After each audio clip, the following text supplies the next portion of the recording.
Hello, everybody. The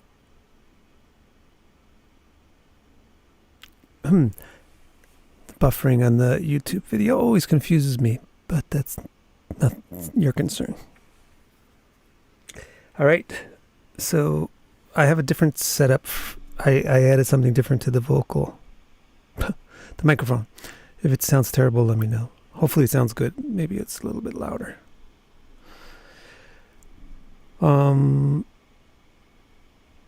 Let's start. So now we have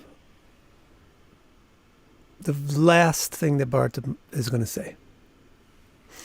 He's going to teach Rugana another allegory, like a riddle. And it's about the wilderness and the merchant in the wilderness. So I translated 20 of these texts so that you get the full wilderness story. I want to just read through them first and see if you can guess what the parts of the riddle are all about. Like, what is this whole, what's the analogy? So there's everything in the riddle is an analogy to something, some spiritual teaching. So see if you can figure out what the analogy is. The next chapter, which we could probably start next week, is going to give an answer to how Shukdev solves the riddle.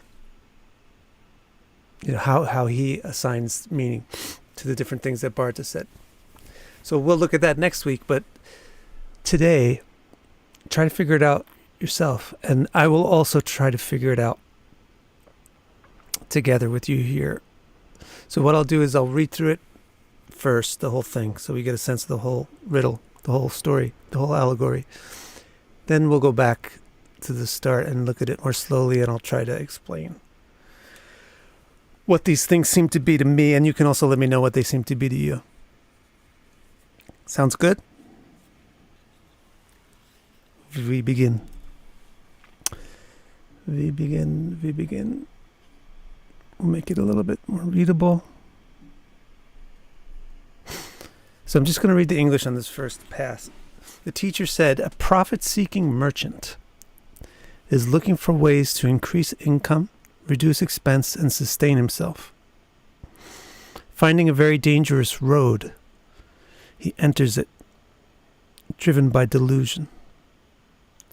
Traversing it fearfully, he wanders into the wilderness of existence. Now this I found out yesterday. These things called bandits are like considered evil spirits.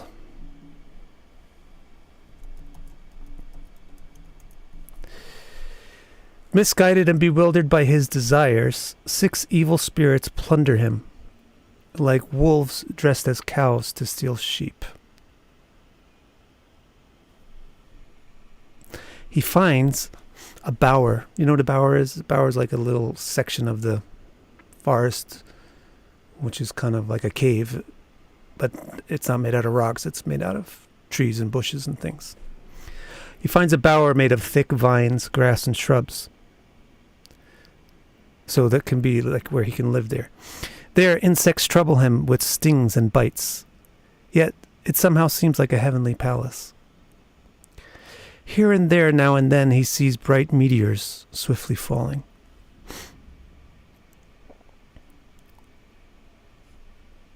So now he chases the meteor. He goes out looking to see where the meteor lands. Why? Because he's a merchant. Meteors can easily carry gold, silver, precious ores in them that you don't have to mine out of the ground. So he goes looking for the meteor. He runs here and there in the wilderness, and also looking for other things, trying to secure resources, water, and a better home. Oh, I forgot to say Alf's favorite word, bo. That means like he's really exerting himself running around. Bo, he runs here and there in the wilderness, trying to secure resources, water, and a better home. This raises a cloud of dust, which gets in his eyes, and he loses his way. So try to see if you're coming up with any ideas of what the heck this is all about. He tries to rest beneath unfortunate... So now he's lost in the forest. He's lost from his bower.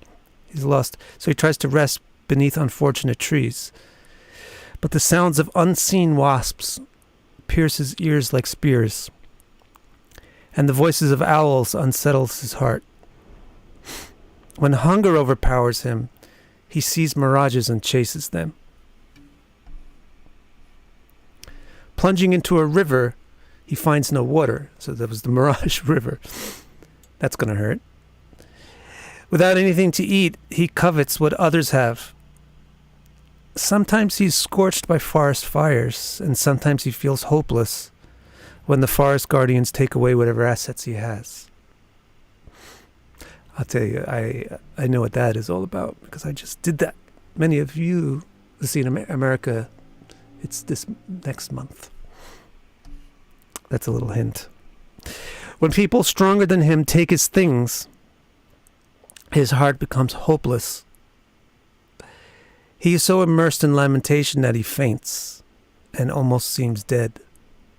Yet sometimes he enters the heavenly palace and becomes carefree and delighted for a little while. That's also interesting. I wonder what that's all about. Entering a heavenly palace, becoming carefree and delighted for a little while. He wants to climb a mountain, but his feet meet thorns and stones and he feels humiliated. At every step, his own inner fire troubles him, and he becomes hateful of his own family. Sometimes he gets swallowed by a python, dead and unaware of anything in the forest, or maybe he lies unconscious, bit by snakes. Blind in the darkness, he falls into an unseen pit. This is also interesting. I think I kind of have a handle on what this is all about. When he seeks a honeycomb, this is also so interesting.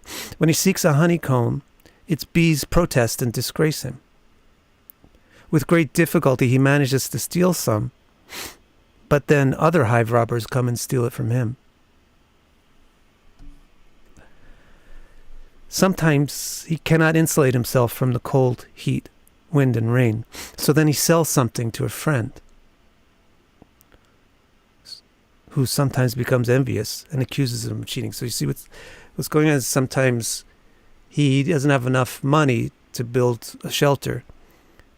So sometimes he has to sell some stuff to a friend so that he can get money to build a shelter, so that he can be safe from the cold, heat, wind, and rain.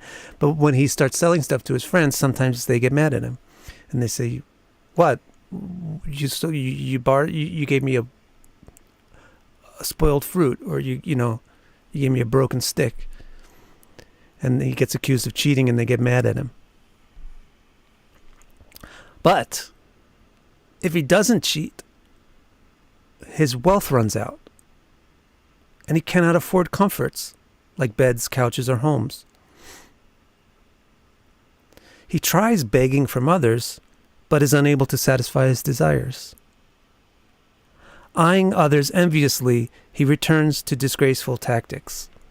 So he tries not to cheat, but when he tries not to cheat, it's too expensive. He can't make enough profit. So then he tries to just live by begging and not making enough profit, but then he can't be happy. He can't make his house comfortable. So then, eyeing others enviously, he returns to his disgraceful tactics. He goes back to cheating. Bartering wealth back and forth, he nourishes enmity and depletes friendship amongst his relationships. On this path, he struggles terribly with financial worries, for losses always eat away at the gains.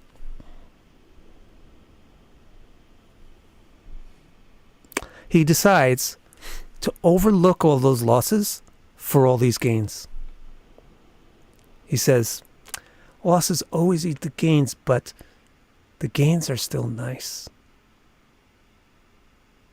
Even to this very day, the merchant wanders in this wilderness, he never realizes that there's a way to get something beyond its paths. Even the proud conquerors of all the powerful elephants in this forest are bound to develop enmity because they think of mine. Thus, they all soon fall dead in battle with each other. All except the one who walks towards the place beyond the wilderness, who attains it by discarding weapons and enmity. That's amazing. So in this forest, you know what? We'll go into details when we go into details. Maybe the merchant becomes interested in that and seeks shelter in flower vines in whose branches birds sing clear or unclear songs. I wonder what this is analogous to. I have a good idea with this too. Maybe somehow he gets scared by the lion's roar and so befriends those birds, who may be cranes and swans or maybe vultures. Cheated by the vulture's ugly behavior, he gives up on all birds and seeks out the monkeys. I'm so tempted to sing, hey, hey, we're the monkeys. They make each other happy. The monkeys make each other happy by satisfying each other's senses. Seeing each other, they forget that they will die. So these monkeys are a bit better than the rest of the animals. The rest of the animals are fighting with each other. The monkeys decided, I'll help you, you help me, I'll scratch your back, I'll pull the bugs off your back, you pull the bugs off my back. So they have the same motive as the rest of the animals, but they found a dharmic way to do it. They found a righteous way to do it. They found a cooperative way to do it. Seeing each other, they forget that they will die. They get happy. They actually find happiness and they stop worrying and they don't even remember that they're going to die. Enjoying in the trees with adoring children and beloved, so he becomes a monkey. And he enjoys in the trees with adoring children and beloved and binds himself under the control of exhausting lusts. That's the problem. When your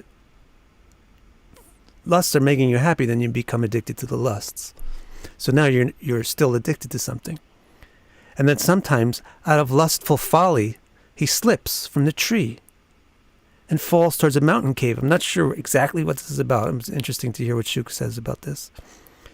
But as he falls, he grasps a vine and then hangs there from the tree, hanging from the tree above the mountain cave, afraid of elephants.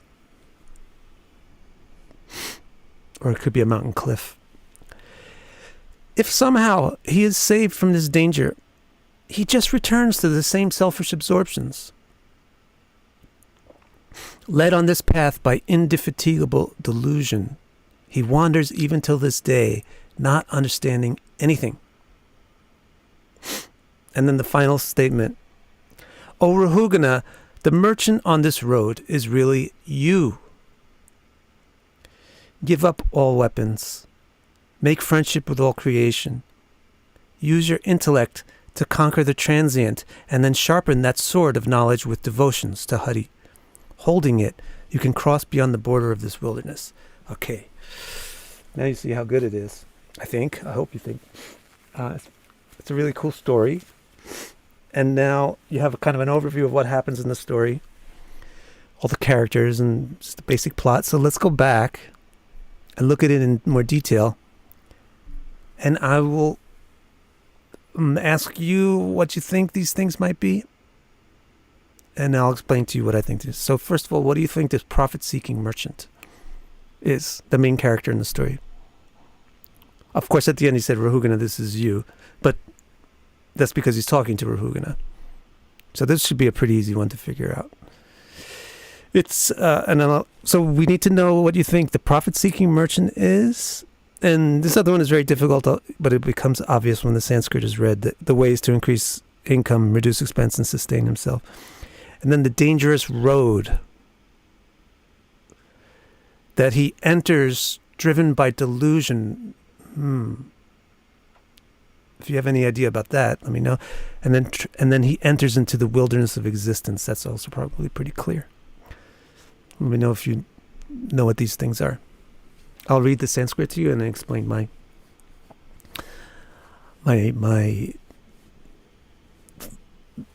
view on this. Brahmana uvacha duratyaye dhavan yajaya niveshito duratyaye dhavan yajaya niveshito rajastama sattva vibhakta karmadrik sa esha sartorta para paribrahman Bhavartavim yati nasharma vindati. So what's this first line? Duratiye dhavan yajaya.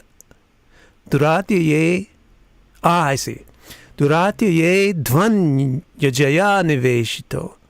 Duratiye dhvan yajaya niveshito. Rajastama sattva vibhakta karmadrik.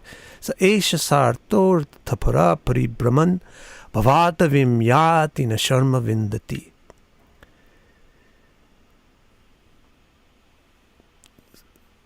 So, Sartha is a merchant. It means a person who seeks money. And the Sartha is Arthapara. Sartha Arthapara, a profit-seeking merchant. He finds Duratiye Dhvani. Advani. Duratyaya Advani. He finds a very dangerous road. And also this word Duratya means very long road. So I wonder what the profit-seeking merchant is. I wonder what this long road is. The profit-seeking merchant, let me see if you guys think. You got a sword? Ayo? I had to give up my swords. I had two when I moved to Japan because they're illegal in Japan. You have to have a special license in Japan. But I had some replica swords too.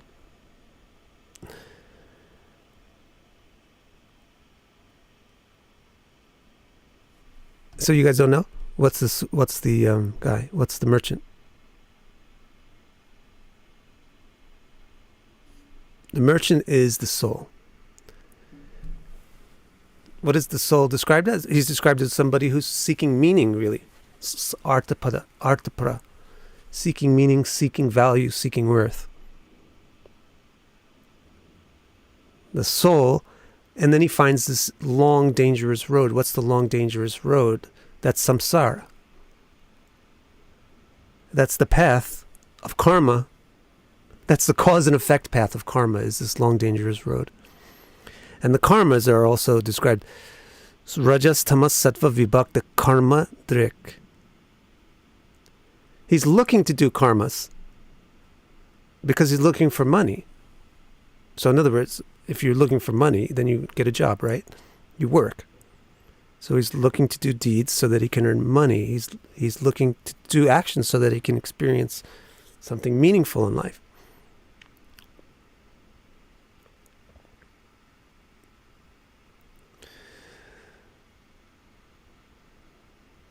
Karma drik means he's looking for the karmas that are vibhakta, and he wants to enjoy sattva, the ability to maintain himself, rajas, the ability to increase his happiness, tamas, the ability to decrease his unhappiness. So that's the basic nature, the basic quality of the road and the wilderness is that it has rajas, tamas, and sattva. Sattva is the existence, raja is the increase, and tamas is the decrease.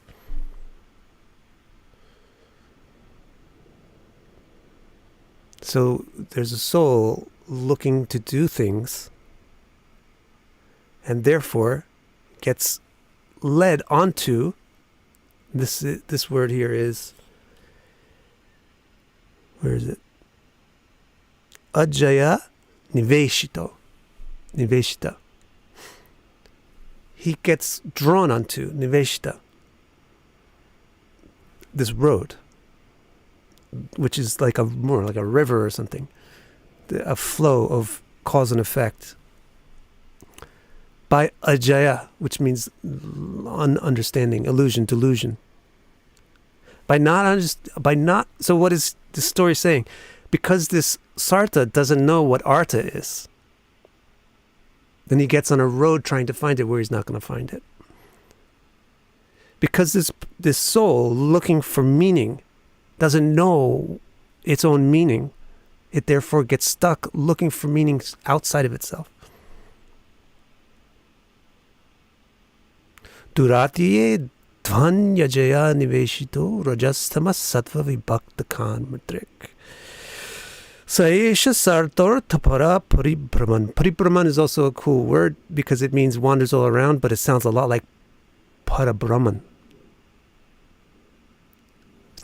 So it's a hint that he's talking about the soul. And then bhavatavim is the wilderness of bhava, existence. And nasharma vindati, he doesn't feel so good about it. He feels worried about it. That is symbolic of the fact that in life we have trepidation, always, uncertainty. Because we're entering into a strange place, looking for profit there. So that's what Fearfully is about, Jennifer.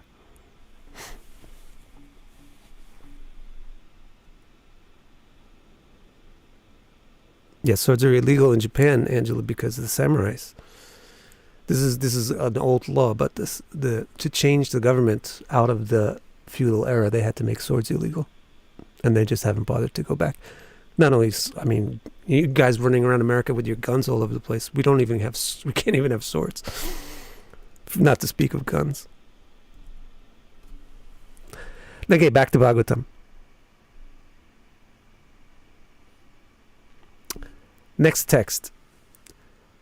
Yasyamime sharnara deva dasyava sartam vilumpanti kunayakam bolat gomayavo yatra haranti sartikang pramattama vishya yatoranam vrika. Misguided and bewildered by his desires, 6 evil spirits plunder him. So he goes into this wilderness forest and he gets attacked by the forest spirits. And there's 6 of them. They're called the Dasyava. So I inadvertently found out yesterday from reading Mahabharata, also casually, that the Dasyava are the forest spirits that tend to steal things. They take things. So in this forest, there's these 10 kind of malicious spirits. Not 10, 6. So what is 6? What are the 6?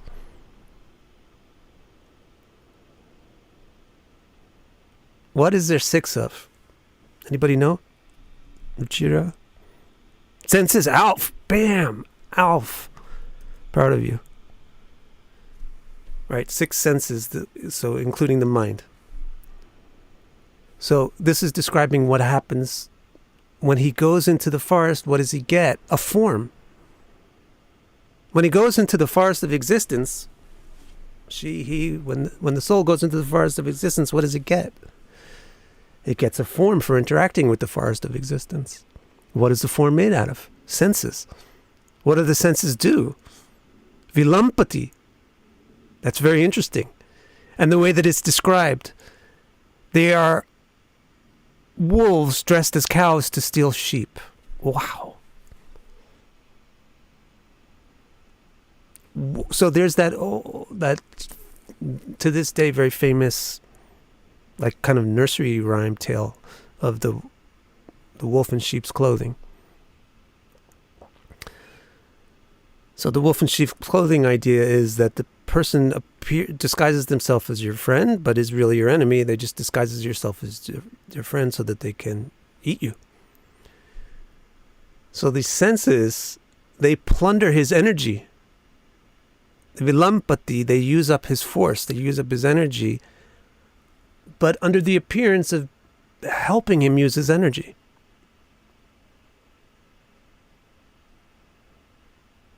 What they do is they make him tired and exhausted. But what they promise to do is to make him delighted and thrilled. So that's why they're described as spirits which plunder him like the same way that wolves dress up like cows to get close to sheep and eat the sheep. I don't know if they dress up like cows, but if they act like cows somehow. And there's one other interesting thing in here, that he's misguided and bewildered by his desires. Ku nayakam balat. Kunayakam balat.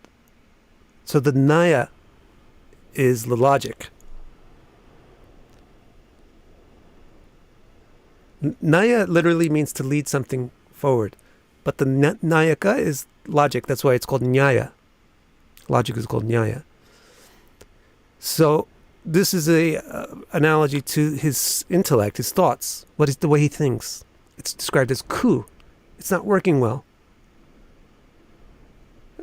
Because of illogic, by the force of illogic, these dasyavas can vilampat, they can plunder him.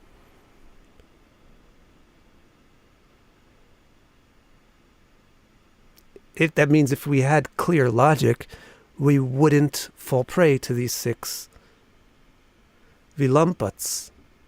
We would instead discipline them and keep them under control.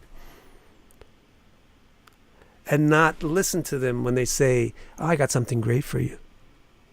Eat more pizza. Eat more pizza. Eat more pizza. You think that it's going to make you so happy. It's a wolf in sheep's clothing. It's going to make you fat and unhealthy. Don't go to sleep yet. Don't go to sleep yet. Etc., etc., etc. If we had sunnaya, good intelligence, then we would say, nah, I know you want that, but you're not getting it. So that's the second verse. Prabhuta viru ternagul maghavare katora dang shaira mashakair upadruta. Kvachit tu gandharva puram prashyati. Kvachit kashu rasol mukha graham. Now is this bower. So he wanders into what happened? So he wanders into this wilderness forest, wild forest. What's the first thing he gets? A body. What's the next thing he gets? A place to put his body. A house. That's life, folks. You get born, you live in a house. If you don't have a house, you make one out of a tree or something. It's essential. You not only need a body, you need a place to put it. So in the story, it says he finds a bower. That's a home. Made of thick vines, grass, and shrubs. Maybe each one of these things has some meaning. We'll find out when Shuka explains it in the next chapter. But the obvious thing here is that it's saying there's a bunch of insects in this house that trouble him, like they torment. Upadruta means they plague him. Mashakaya are like it's mosquitoes, gnats, little biting, flying insects. They don't look significant, but there's so many of them that keep coming and they keep biting you. Katora dangshar. They bite you hard. What is that? That's all the struggle of keeping your house. Maintaining your house. It got a crack. The plumbing broke. Somebody else claims it's theirs. I mean, that's a big one. But it's the little things. It's the little things. Closing the window, opening the window. It keeps bothering, all these little things keep bothering, disturbing, giving you extra work. But, kvachit too, somehow, Gandharva Pura, Prapashyati. Pashyat means to see. Prapashya means it presents itself as. Gandharva Pura. Pura means city or a palace or a place where people live.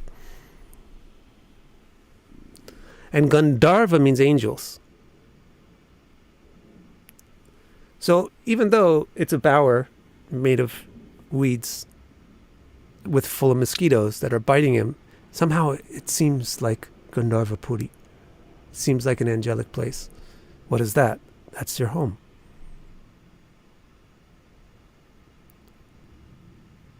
Then the next idea begins. Kvachit kvachit chasu rasol mukha graham. Sometimes he sees meteors falling out of the sky. Graha. You see the word graha? That's the last word in this statement. Asuraya means Ashuraya means very quick falling grahas. And ulmukha means burning. So like a meteor burns and it leaves behind a trail and it falls really fast. So sometimes he sees those streaking across the sky. It gives him an inspiration to get out of his house. So what's that analogous to? That's the kind of things that you hear about other people and the things that you hear of what other people have done and the kind of the stories of wealth and treasure that are out there and achievements, experiences that you could possibly have if you would just get off your couch. Those meteors falling out of the sky are like that because they're attractive to the merchant. Because like I said, if you find that stone that fell out of the space, it usually has iron and stuff in it that's very difficult to get. You have to have a mind to be able to get this stuff. So it's usually very valuable.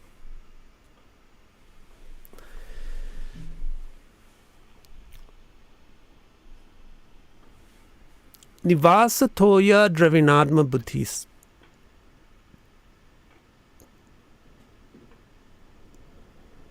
Excuse me. Tatastato dhavati bho atavyam. Bho.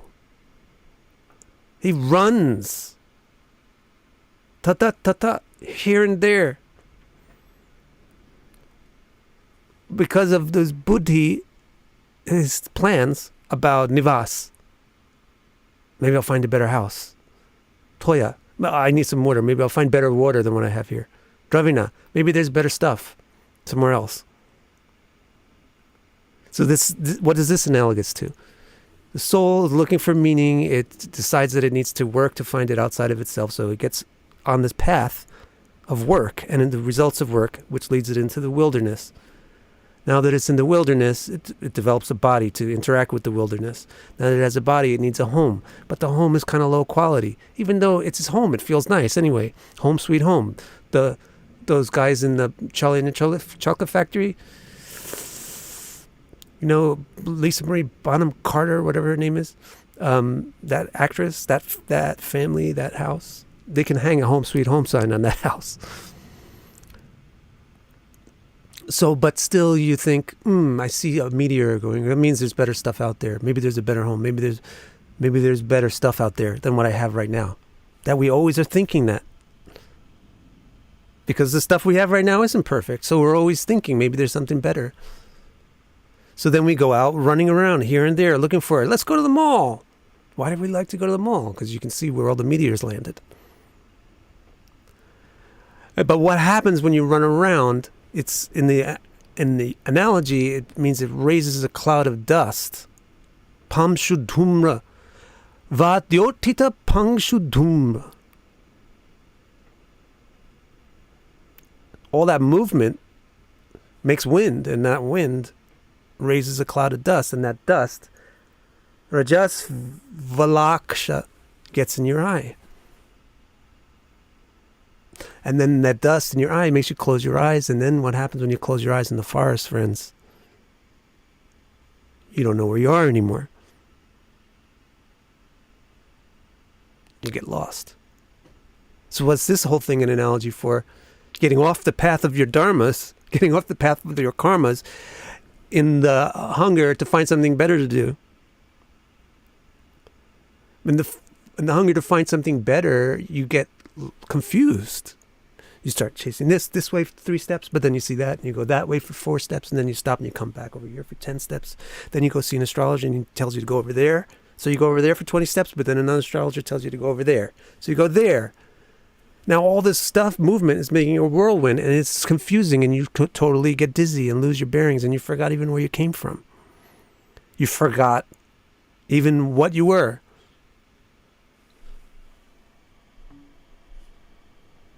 Adrishya jhilli swanakarna shula uluka vagbir vyatitantaratma apunya vrikshan shrayate kshudardito apunya vrikshan shrayate kshudardito marichi to yan yabidhavati kvachit.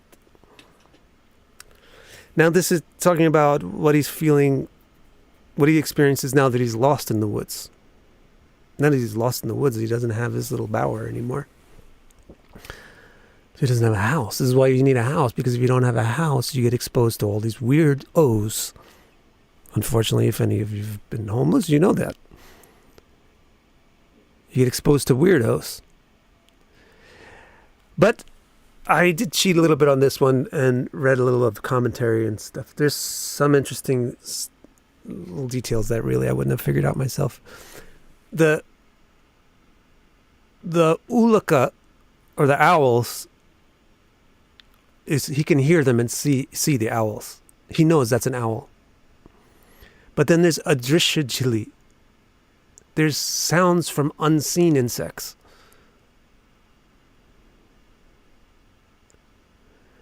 So the sounds from unseen insects, karnashula, are spears in his ear. And the sounds of the owls that he can see are vyatitantaratma, are troubling to his inner peace of mind. So this is like when you get away from when you get out of your home, then people start to assail you. The world outside of our walls is unsafe. The Hobbit. It's a dangerous thing, walking out of your door. The world outside is unsafe.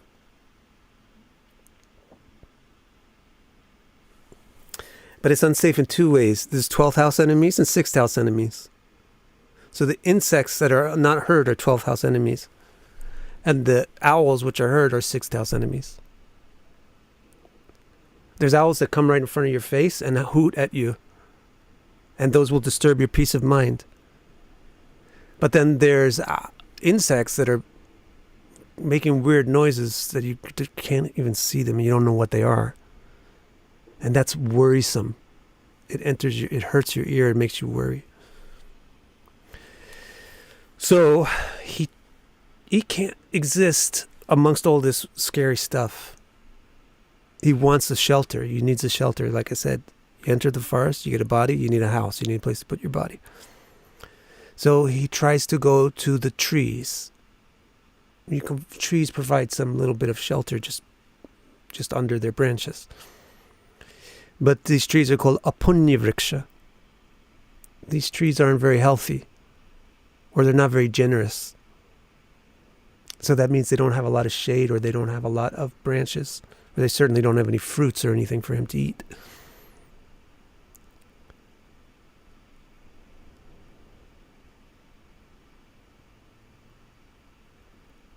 But, so he doesn't get any, let me see what this word is. I'm kind of confused with the meaning of this word.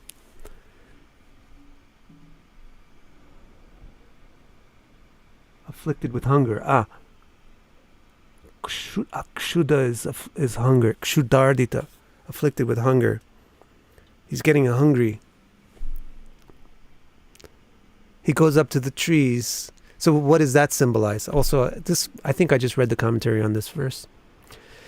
I wouldn't figure this out, but that means once you're weak, then you'll take shelter of anyone, even people that are not worthy. If you're very strong, then you will refuse relations with people that are undeserving. But if you're very weak, then you accept anything you can get. So here, now that he's weak because he got lost in the forest, he goes to a punya vriksha, which is like bad people. To try to be friends with bad people, because there's just bad people all around. Then he gets hungry, and he wants to drink, I guess. I don't know. Maybe kshuddha also means thirst. And then he thinks that he sees water. Marichi toyani. Abhidhavati kuchit. What do you think that is? The mirage of water. The mirage of water is caused by the thirst. This is interesting as hell. It's kind of obvious what the mirage is. I'm sorry, I'm not looking at the thing. I'm not looking at the chat, but the mirage is part. You guys probably can realize what it is. It's pretty obvious. The mirage is like the promise that you'll find something, you'll find what you're looking for over here. This store in the mall is great. Come here, shop here. That mirage of this, and then you get in the store and you can't really find it usually. So that's obvious, but the interesting thing here is that it's the hunger that causes him to have the mirage. So what's the hunger? Is his own need. It is actually our own need for happiness that makes us imagine that there's happiness out there.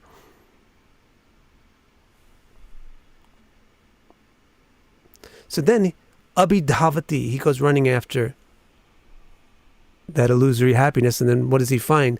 Kochit vitoya sarito, an empty river.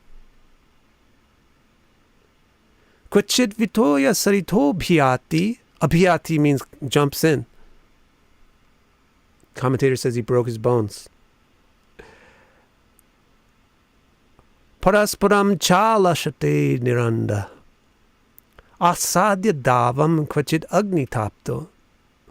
Nividyate kvacha yakshair hritasu. So I told you that I understand what this one is too. I think also I cheated on this one. Plunging into a river, he finds no water. So that's his mirage. And then he still doesn't have anything to eat, right? He was hungry or thirsty or whatever. So now he looks around and sees everybody else has all the stuff.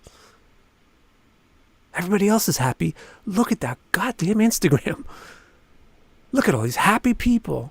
Look at Facebook. All these people are playing with their friends. You love a Facebook photo or any photo.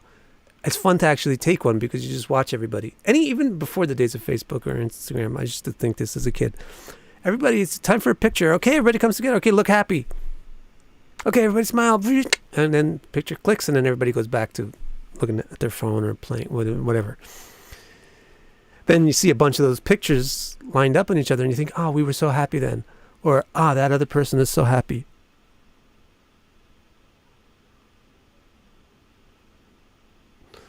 So that's what's going on with this person in the story, with the merchant. He's thinking, other people are happy. Other people have water. Other people have food. Other people have a house. I'm lost in the wilderness. I want that. I want what they have. I want their stuff. So he starts to feel anger and hatred towards others. Then I'm not sure why at this point he mentions that sometimes he gets burned by Agni.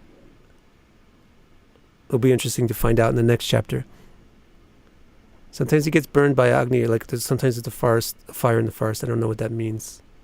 Maybe that's natural disasters. And then this other thing is very funny because nirvidyate kvacha yakshar hritasu. So literally it means there's the monsters that live in the forest and sometimes they come and they take everything from him. But to understand the analogy, you have to understand what this monster is. A yaksha is a guardian of the forest. It appears to be a monster because humans are very bad for forests. And they always have been. So the way that the guardians of the forest protect the forest is by looking terrifying to humans. Just get the humans out of this forest and the forest will be just fine. So what's really going on here is the forest has guardians, and those guardians are taking money from this merchant. And what is that analogous to? That's the king, the guardians of the world, the guardians of the nation, the guardians of the neighborhood, whatever, taking taxes. So I laugh about that because in Japan we do the taxes in March. March 15th is our tax deadline. And God, I have to pay a lot of taxes because I'm earning all my money from PayPal, which is all like, whatever they call it, miscellaneous income. So I just felt a lot like this poor guy. I got yakshas took all my asu. But you still have it coming. And then I got yakshas from two forests hunting me because I'm an American citizen living in Japan, so I also have to pay America. So that's what that's all about. Then number 7. Shura hritasva kvacha nirvina cheta. I must have got that wrong. Sura hritasva kvacha nirvina cheta. Shochan vimuyan nupayati kashmalam. Kvachitcha gandharva puram pravishtaha pramodate nivritavan muhurtam. This is also kind of funny. This is also kind of obvious, I think. You should find this obvious. There's 2 different parts to this. When people stronger than him take his things, his heart becomes hopeless. So what's that about? It's now besides the government taking our taxes, there's also just people stronger than us, like the banks, taking our money too. And that kind of makes us nirvina cheta. We start to feel hopeless. All these people are profiting and I'm the one that is losing constantly. No matter what I do, I'm not going to be more powerful than these rich people that control everything. And no matter what I'm going to do, they're always going to win and I'm always going to lose. That makes nirvina cheta, which means depression. And then it says, Sochan vimuyan upayanti kashmalam. It seems almost dead. What does that mean? When you get depressed, what is the quality of depression? What is the symptom, clinical symptom of depression? Lack of interest in doing anything. So here's this little soul came into this forest all hyped up, looking for karma to get artha, all hyped up, looking for excitement, looking for pleasure, looking for happiness, looking for wealth. And then here he winds up, doesn't even want to look for it anymore. Sometimes we feel like that. We wind up so beaten by the way that this forest of existence works. And Bharta is going to explain why it's like this when he gets to the analogy of the warriors. We get so beaten by this forest that we just feel like giving up. Suicide or just depression, not wanting to get out of bed. That's what's being allegorized here. But, kochitcha, even though life is miserable, and how does he get revived? There's one thing that will revive anybody. What do you think it is? Alf, you can tell me what this is. You worked with these people. I think, right? You mentioned this to me once. You can tell me what this is. There's one thing that keeps everybody out of depression, except for the people who feel that they can't get it. But even some way they can get it. Even Vincent van Gogh finally just decided to go to prostitutes. I just gave away what it is. So sometimes Kvachitcha Gandharva Puram Pravishta. Sometimes he enters Pravishta, the Gandharva Pura, the heavenly palace, Pramodate, and feels delighted. Nivrittavan. He not only feels delighted, but he forgets all about his worries. Muhurtam. Ek muhurt. That would be great for one whole muhurt. Muhurt is 22 minutes. But muhurt also just means a moment. A smallish unit of time. So for some smallish unit of time, there's this thing that promises relief and delivers relief from the suffering, and it actually even grants delight.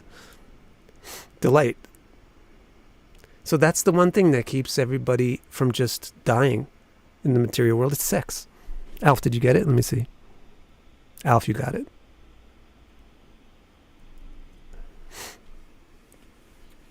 I like the way you expressed it. Chalan kvachit kantaka sharkarangri nagarurukshu vivanaivaste pade pade bhyantara vaninardita. Wait, how does that set? Pade pade bhyantara vaninardita pade pade bhyantara vaninardita kautumbika krudyati vai janaya. He wants to climb a mountain. What are the words here? These are words I'm not really... Nagarurukshur. He wants to climb a mountain. Arurukshu. He wants to rise up. What is that? This is the opposite feeling of depression. Sometimes he feels like, I'm not going to be depressed. I'm going to rise above. And he'll write some song. Rise above. We're going to rise above. And they'll inspire everybody. And he'll get inspired. He's going to rise above. And he'll give speeches. And people will applaud and they'll rise above. He wants to get higher. He wants to rise above. He wants to climb up that mountain. But when he goes out to climb up the mountain, Katanga, he gets a thorn in his foot. Sharaka, he gets a stone in his foot, in his angri, in his feet. Chalan kvachit kantaka sharkarangrir, shark. Nagarurukshu vimanaivaste, and then he becomes humiliated. I made all this big hubbub about rising up, and then I can't even do it. I made all this big fanfare that I was going to rise above, and then I just get out there and I get troubled by the problems that are out there in the world, and I can't do it. And then even vimana gets humiliated. But then it says pade pade abhyantara vanin. There's a fire that's within us. Now, some people say this is your digestion. But beyond the digestive fire is the fire of ahankar. The fire is connected to the soul. And the fire within us is the fire within you, is the drive, the fuel. The energy, the motivation. But it says, pade pade bhyantara vanin ardita. He wants to climb a mountain. Every step along the way, thorns and rocks are just assailing his feet. So at every step, his inner fire, which drives him to climb this mountain, is just causing him pain. And then what does he think? Kautumbaka krudyati. My parents suck. My brothers and sisters suck.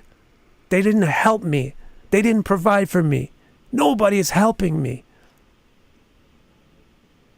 Help me climb this mountain.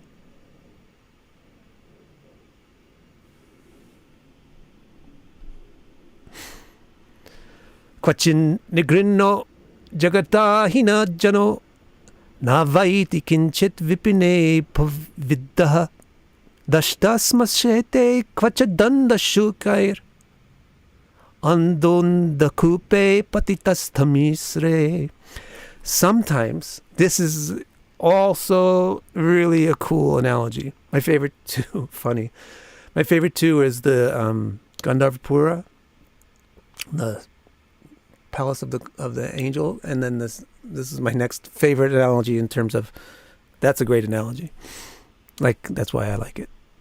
But it's funny when you realize what the both of them are. This time he says, sometimes you get swallowed by a python, dead and unaware of anything in the forest. What is that? What is that? Sorry for that, super loud. Kvachin nigurno. Sometimes he gets swallowed by ajagara ahina, the snake that doesn't move. That's a python. That the snake that doesn't move is a python. What does that mean? That means he walks into the damn mouth. That's also very important for understanding this analogy.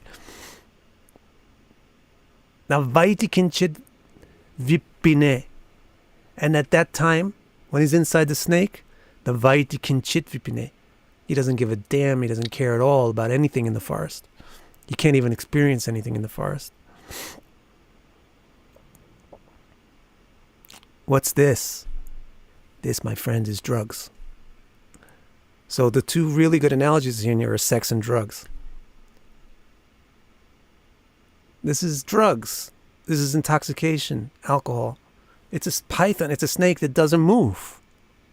You walk into that mouth. You're the one that pulls the poison to you. You put the poison in your mouth. That's why it's the python, the snake that doesn't move. Ajagarahina. And then what happens when you get intoxicated? Navaiti kinchit vipine.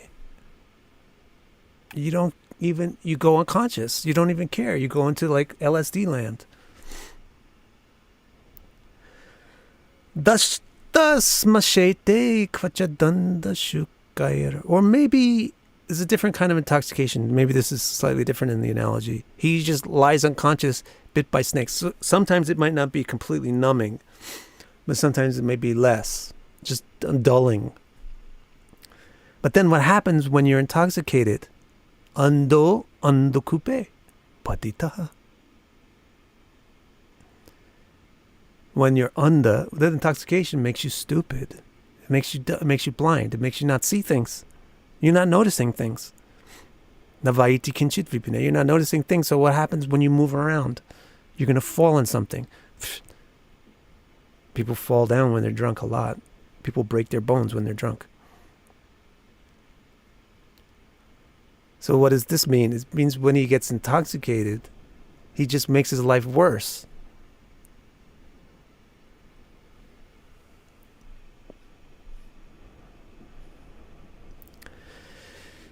Then there's other options that draw him. Karhi smachit kshudrasan vichinvangs. Tan. Let me do this one nicely. Yeah. Karhi smachit kshudrasan vichinvangs tan makshabhir vyatito vimana.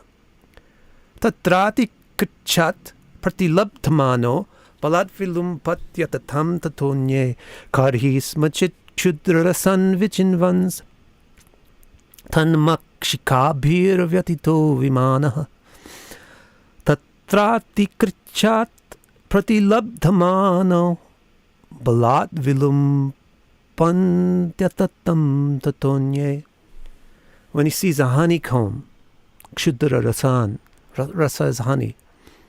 Kshudra rasan might mean a little bit of honey, or it might mean the place where the honey is in. When he sees a honeycomb, then tan makshika, tan makshika, the bees that own that honeycomb are something that he has to worry about. And when he tries to take the honey, then the bees, vyatita, they get riled up, they get upset, they protest.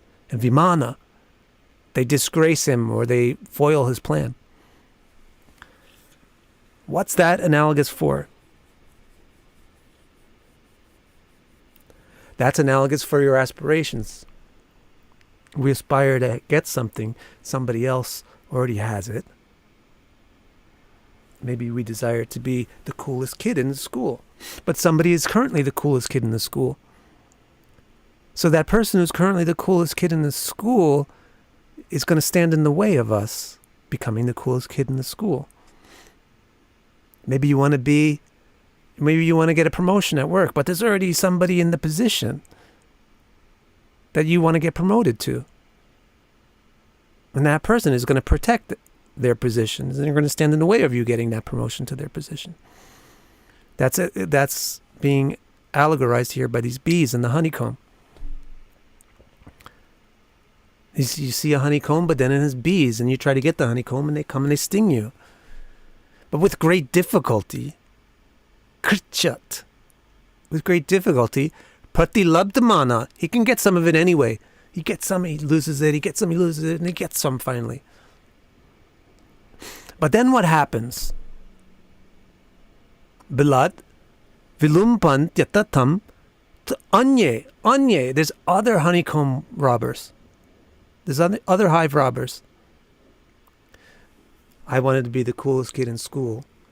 That other guy who was the coolest kid in school stopped me.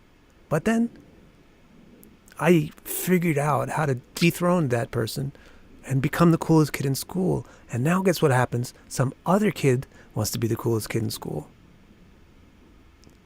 And now I'm the one who's trying to protect the honey. That's the way it works. That's the way life works. That's what this analogy is all about. When he seeks a honeycomb, its bees protest and disgrace him. With great difficulty, he manages to steal some, but then other hive robbers come and steal it from him. Kvachit chashita tapavata varsha pratikriyam kartum anisha aste kvachinmito vipanan yacha kinchit vidvesham richatyuta vittashartyat.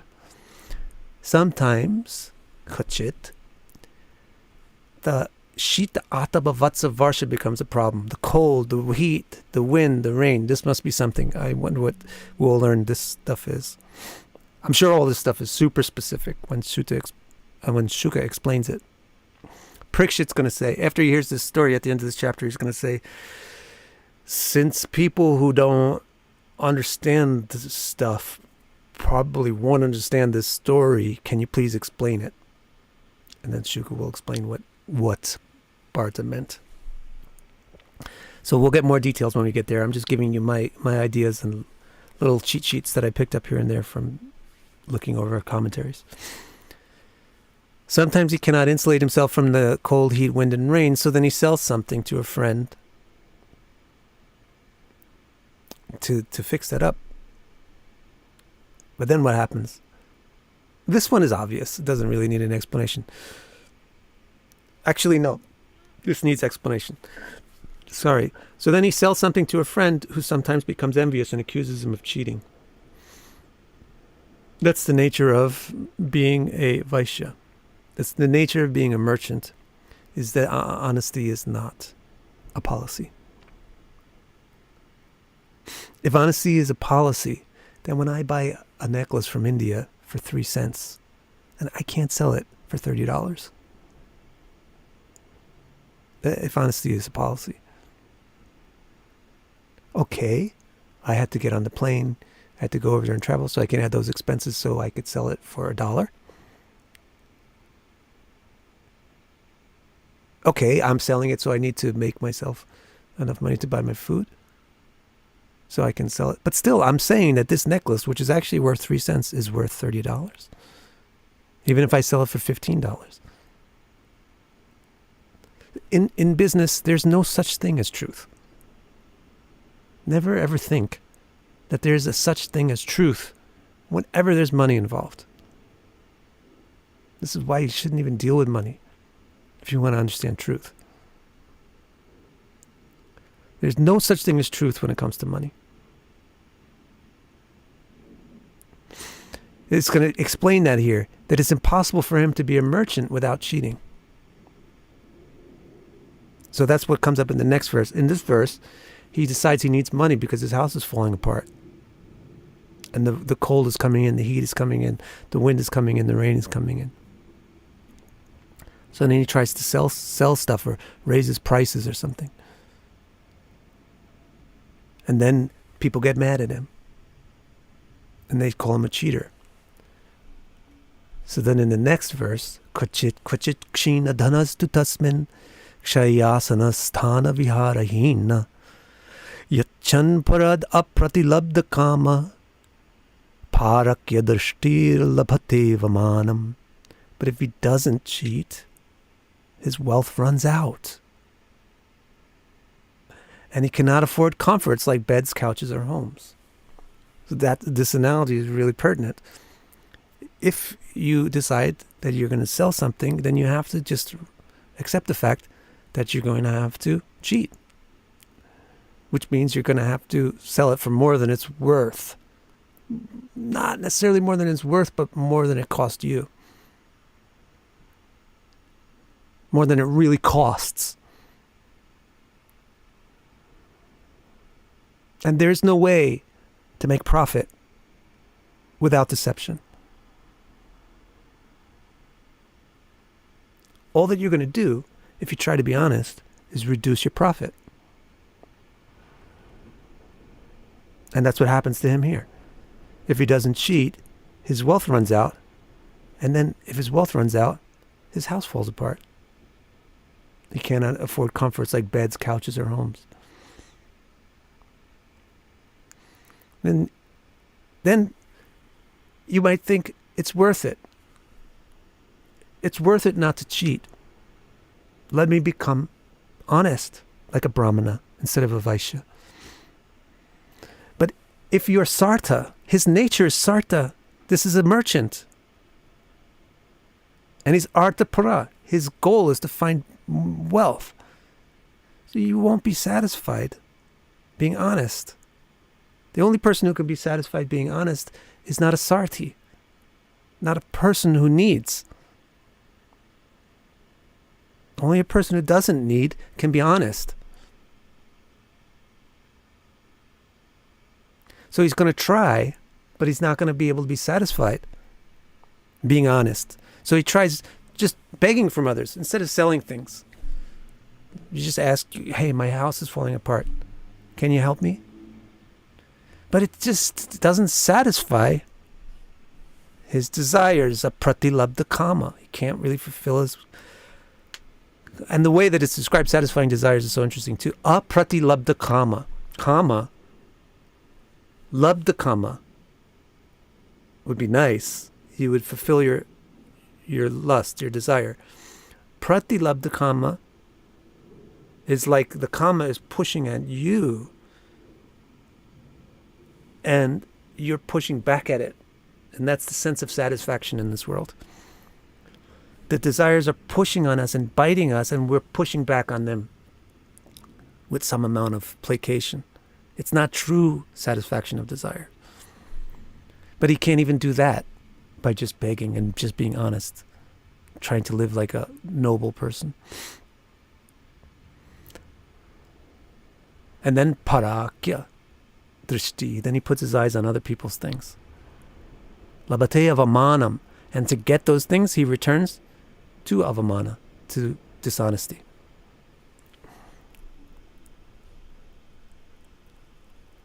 And what happens? Now he's going to explain why this forest is so difficult to live in. Anyonya vitta vyati sangha vridha. Let's see if I can do it this high. Anyonya vitta vyati sangha vridha vairanu vivahan mitascha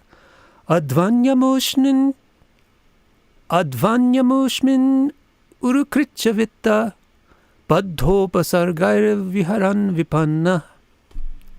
Kind of. By my standards, I did it.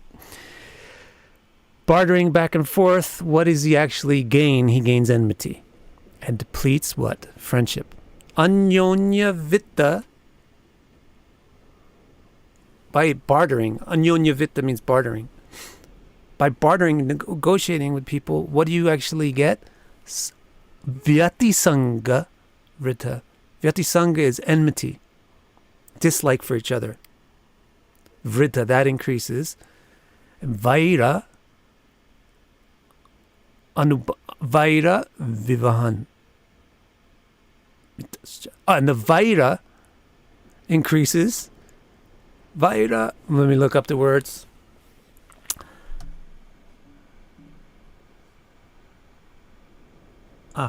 Anyonya vitta vyati sangha, by bartering back and forth amongst the people. Vridha vaira, nourishes the enemies. Anubandha, in his relationships. Vivahan mitacha. Vivahan. It's not vivaha, which means marriage. It's vivaha, which means take away. Vivahan mitacha. This depletes the friendships. And then advani, on this path, advani amushmin, on this path, urukritcha. It's very difficult. He struggles a lot with constant worries because upasargai viharan vipanna. Upasarga, it's like upachaya.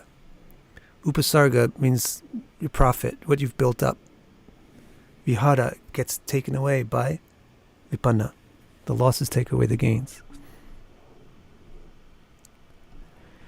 And then this text is very interesting too, because this is our philosophy. This is our philosophy on life. You got to take the good with the bad. Otherwise you can't get the good. That's the philosophy that's going around. What's going around? This is going around. You got to take the good with the bad.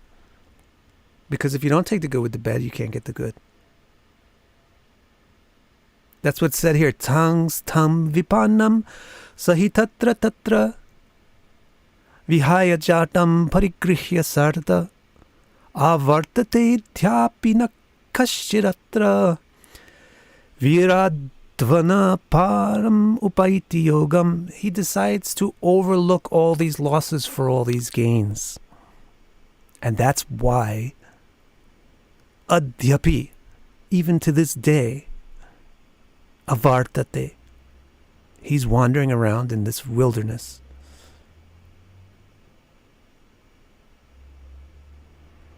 You got to take the good with the bad, otherwise you can't get the good. That's why we keep getting the bad.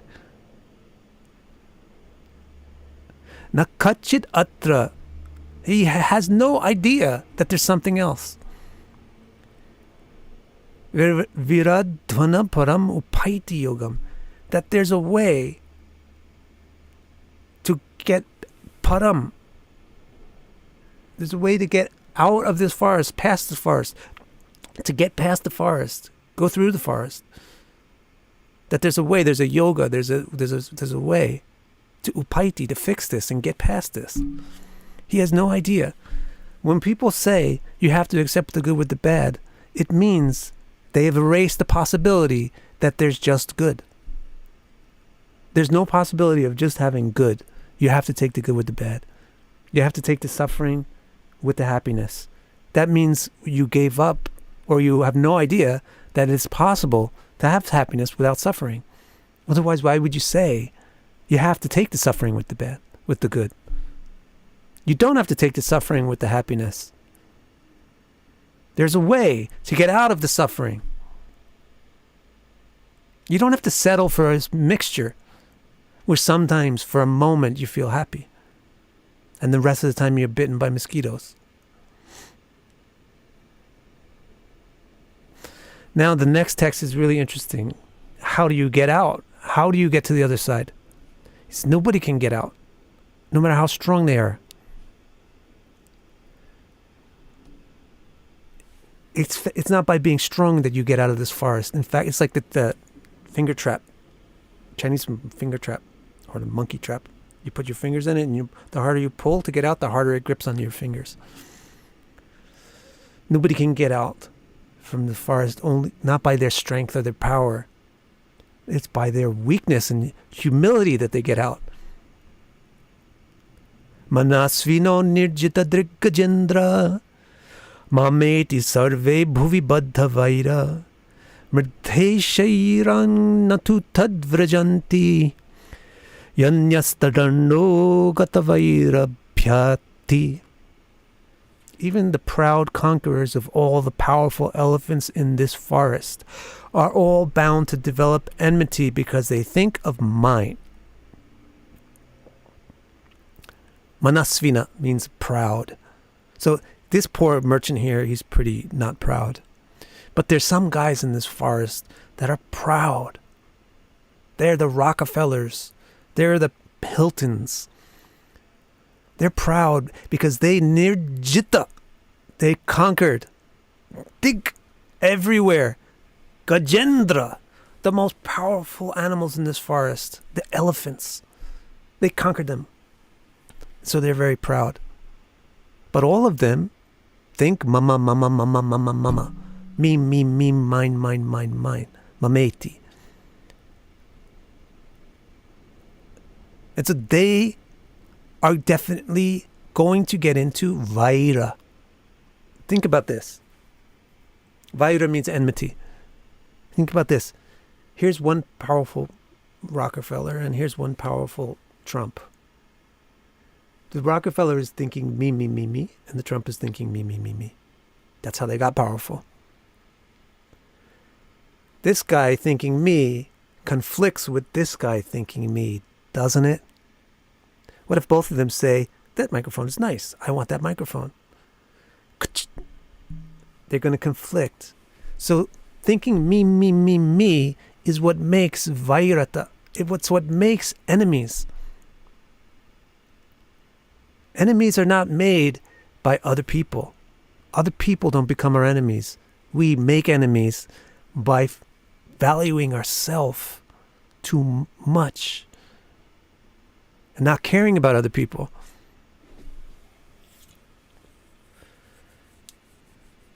Thinking of mine. Self-possessions. Valuing our possessions too much.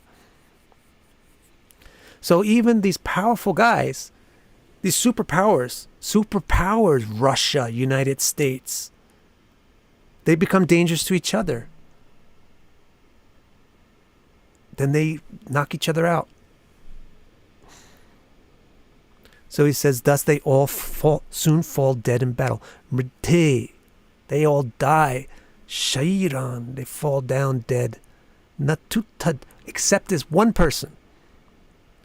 There's only one person in this forest who is not going to die. Like in Mahabharata war, there's only 7 people that are going to survive out of these millions of people. In this forest full of all these creatures, there's only one that's going to survive. And who is it?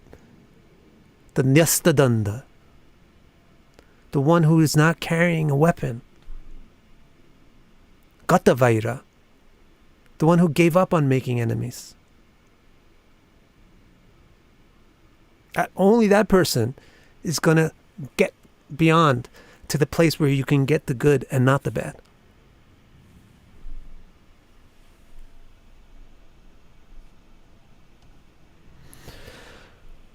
Prasajjati kvapi lata pujashrayas tad ashraya vyakta padadvija spriha kvachit Dhari chakratastrasan Sakhyam vidate bakakanga gurdhai. Now this gets very cool. So you might be able to figure this out. See if you can figure this out. So the merchant is coming up to this situation where he realizes, I'm just accepting the good with the bad. And he never realizes that there's a good place where it's just good and there's not bad. But maybe he heard about this person that put down their weapons and gave up on mindness and gave up on enmity and got out of the forest. Maybe he heard about that. So what's that analogous to? That's analogous to us suddenly popping into a YouTube stream where the Bhagavatam is being discussed. Something like that. Or some book suddenly coming across our desk. This is Bhagavad Gita. What the hell is this? So maybe you heard about this. Then what happens to you when you hear about it? Then maybe he will become interested in it and seek shelter in flower vines, in whose branches birds sing clear or unclear songs. Let me give you some of the Sanskrit for this. Prasajjati kvapi means maybe he gets interested. Lata bhuja ashaya. Lata bhuja means the arms of flowering vines. He, instead of taking shelter of trees, he wants to take shelter of the vines. Maybe that means something specific. Tadashraya avyakta pada dvija spriha. In those tad ashraya, in those vines, avyakta pada Dvijas priya. There's dvijas. So dvija means bird. So if you know Sanskrit, though, this all of a sudden becomes an easy analogy because dvija means bird. Dvija also means a Brahmin, a teacher. Because dvija means born twice. So a bird is a dvija because it's born as an egg and then it's born from the egg. A brahmana is a dvija because it's born from the parent, from the mom, and then it's born from the teacher. The teacher, it gives it another birth by teaching it. So the word dvija means both Brahmins and it means birds. So these birds are symbolic of people that have knowledge. So if you hear about this concept that there's something better than this world, then you will seek out people that have knowledge. But the way that the avyakta pada means the song, the poems. The birds are singing. The birds sing poems. The birds sing songs. And the song is described as avyakta. Avyakta means unclear. But if you change the word avyakta to avyakta, then it means very clear. And the way it comes together with the word before it, tadashraya, avyakta, you can't tell if the word avyakta is avyakta or avyakta. Because when tadashraya and avyakta, and blend, they become a. So it means that some of these birds sing songs clearly, but some of them sing songs unclearly. Now, if the birds are teachers, if the birds are sources of knowledge, what does it mean? It means some teachers are teaching straight and really presenting the truth, whereas other teachers are teaching crooked and not presenting the truth. And this is a problem. And this is a reality. Maybe somehow he gets scared by the lion's roar. And the word for lion's roar is also interesting. Kvachid hari chakratas trasan. Maybe, somehow, he gets trasa, unnerved, scared by Hari Chakra. Hari Chakra is Vishnu's chakra, but it also means the movements of a lion. So the way that a lion sounds. What is that? So probably he's scared of all these. He's sick and tired of being exploited by the world. He's sick and tired of being eaten by the world. He's scared of being eaten by the world. That's the way. 4 kinds of people. Chaturvida bhajante mam. I can't remember this verse. Ruchira, I'm sure, will put it up immediately. The 4 kinds of people. Artha artarti jignasu gyaninas. Those 4 kinds of people tend to become interested in religion and spirituality and God. Artis, people that are in trouble, tend to become interested in religion. So maybe that's the reason, he said. Maybe the reason is he's scared of this world now, and he's seeking something better. So he goes to make sakya. He makes friendship with Baka, Kanka, Gridha. Baka Kanka, it sounds, in Japanese, Baka sounds like a bad word. But Baka and Kanka are types of swan-like birds. But a Gridha is a vulture. So not all birds are the same. Not all birds are pretty. Not all birds are nice. Some birds are very pretty and sing very nice songs. Some birds are very ugly, sound terrible, and do awful things. So not all teachers are honest. Not all teachers are presenting the truth clearly. Definitely not all teachers are presenting the truth clearly. So who knows what luck he's going to have when he goes to make friends with the birds? Who knows if he's going to wind up with teachers who are giving actual knowledge, truth, concrete, hard knowledge, or people that are messing with you. It's just now there are other kinds of snakes and tigers that dress up like birds. Vultures basically act like snakes. and tigers, but they look like a bird.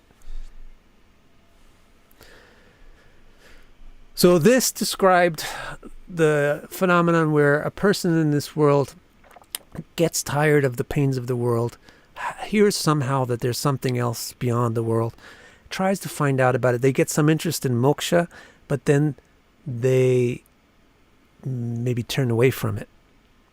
Why would they turn away from it? 17 explains. Tairavanjito hangsakulang sama. Tairavanjito hangsakulam sama vishan. Yeah, that's right?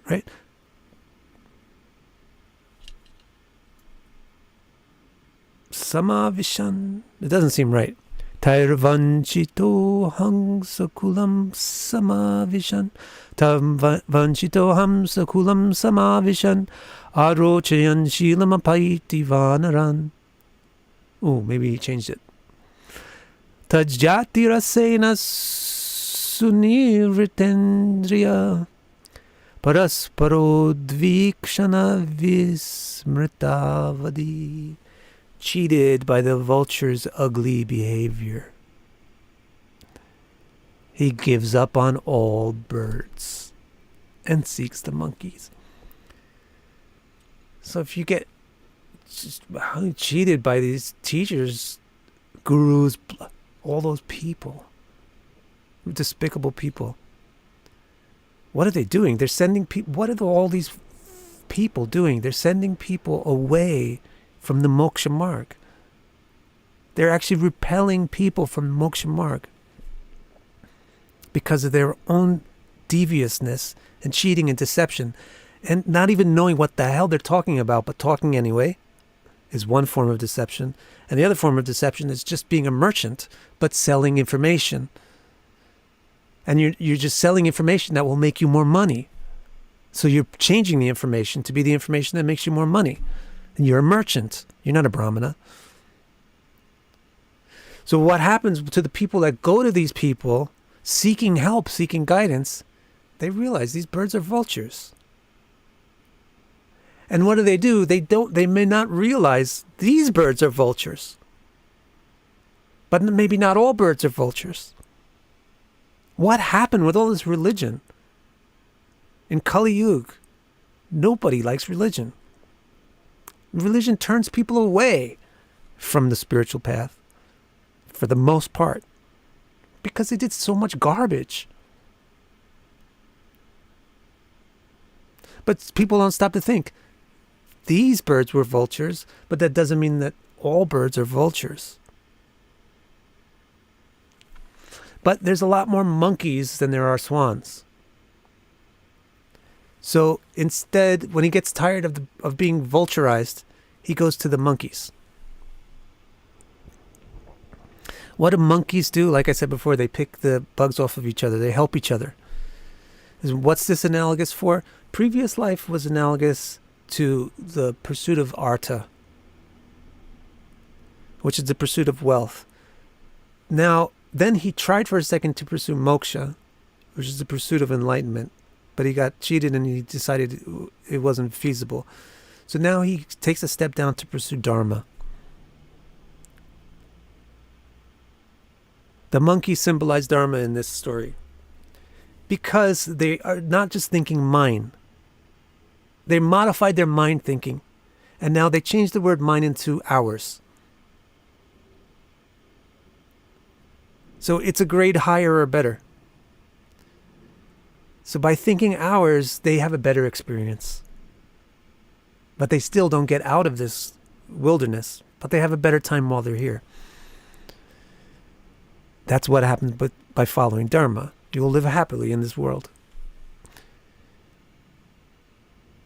As happy as possible. They make each other happy by satisfying each other's senses. Seeing each other, they forget that they'll die. But then what happens? There's a downfall to being happy.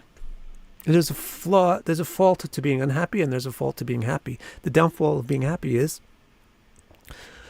you forget to pay attention to the dangers. When you're When you're serious, then you pay attention to dangers. When you're enjoying, you don't pay attention to dangers. Hopefully nothing dangerous happens when you're enjoying, but sometimes it will. So that's described now when it says Drumeshu Rasyan Sutadara Vatsalo Vyavahadino Vivashasvabandane Kvachit Pramadad Girikandare Patan Valim Grihitva Gajabhita Ashta. Enjoying in the trees, with adoring children and beloved, he binds himself under the control of exhausting lusts. That's another problem, is that now he's put himself at the command of his enjoyment. And then that means he's not going to pay attention. Sometimes out of lustful folly, he slips from the tree. So imagine a tree, and it's mountain cave, but I'll look the word up carefully. Maybe kandare can mean like a cliff or a cut into the mountain. So he might be on a tree. This is probably the way I would envision it. This monkey is on a tree, but the tree is on the cliff. But he doesn't care that the tree is on the cliff because he's happy in the tree. And as he's dancing around in the tree with his friends and his family, sometimes he slips off the branch. And he's got a long way down. He's going to die. He's going to hit the floor. But as he slips from the branch, he grabs a vine. Not so sure about everything in this analogy, what it is, but like I said, next week or the week after, we'll sort all this out because Shuka will explain it in his own way with his own specific details. But it says here that he's grasping a vine and then he just hangs there afraid of the elephants. Afraid of the elephants? Now that you're weak, all these other powerful people might steal what you have. 19th text. Ata kathanchit savimukta pada punashchasartam pravishat yarindrama advanyamushmin jaya niveshito brahmanjano adyapi naveda kashana. If somehow he is saved from the danger, he just goes back to dancing on the tree. So what's going to happen? He's going to fall off again sometime. It's just a repeating thing, and at some point he's going to fall. What does that mean? At some point we're going to fall. This is probably what it means. This is what it means. So when you're engaged in the path of dharma, what you're doing is you're pursuing lusts and desires with the concept of ours instead of mine. But the pursuit of lusts is such that it's tempting and likely that you'll slip into the mine mentality. So you might slip off this tree and just hang there by some intelligence. If somebody rescues you and pulls you back up to a dharmic life, that's fine, but then you go back to your same business.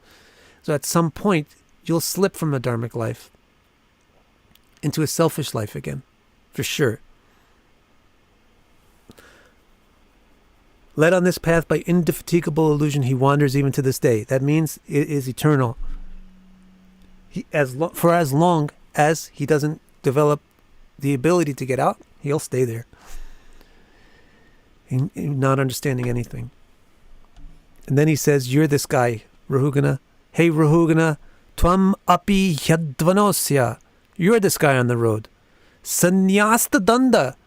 Give up your danda. Give up your weapons. Give up your rod, your scepter. He actually used danda means a scepter. Scepter is also a type of a weapon, but it's also like a symbol of kingship. So when he's saying give up weapons, he's also meaning give up your symbols of kingship. Give up your sannyasta danda krita bhuta maitri, and try to be friends with everything. Try to be friends with creation, with all of creation. Krita bhuta maitra. Asat jita atma. Make your mind, your atma, Chitta, the conqueror of asat. The asat is the external thing. Make your mind the controller and the conqueror of the external thing. Then with Hari Sevaya, devotions to Hari, Vishnu, Krishna, then Shitam, you'll make that Atma into something sharp. You make that intelligence into something sharp. Gyanasin. You make it like a sharpened sword, which you can use to cut your way through this wilderness to get param, to get out. So that's the great analogy of the merchant in the forest, or the riddle of the merchant in the forest. Let me see if you have any questions.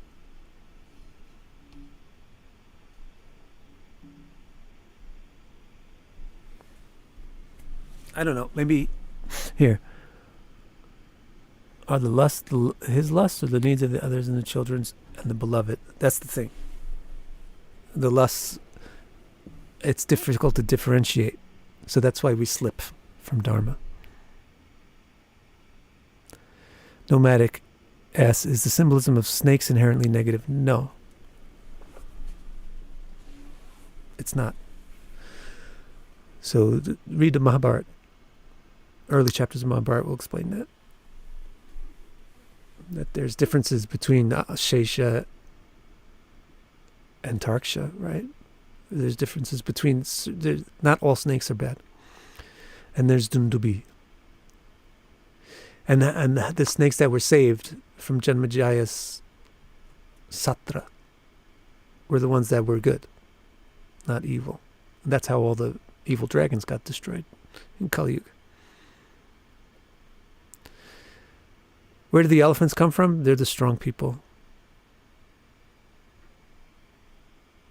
Eddie asks, you said the merchant is the soul. Is there a difference between the soul and the self? No, we're using the word soul in the same way as one would use the word self, or jiva, or atma, or jivatma.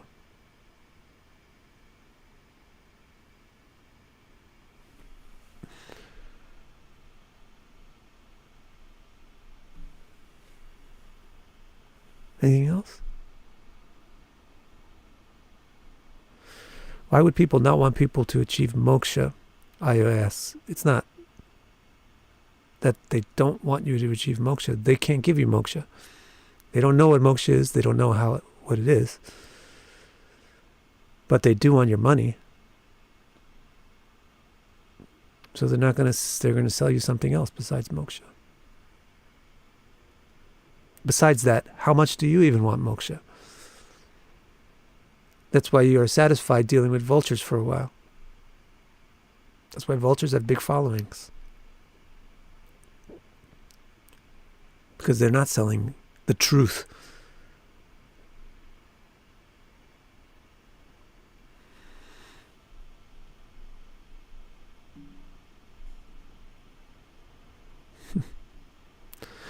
Okay, everybody. So this was very great. Thank you for joining.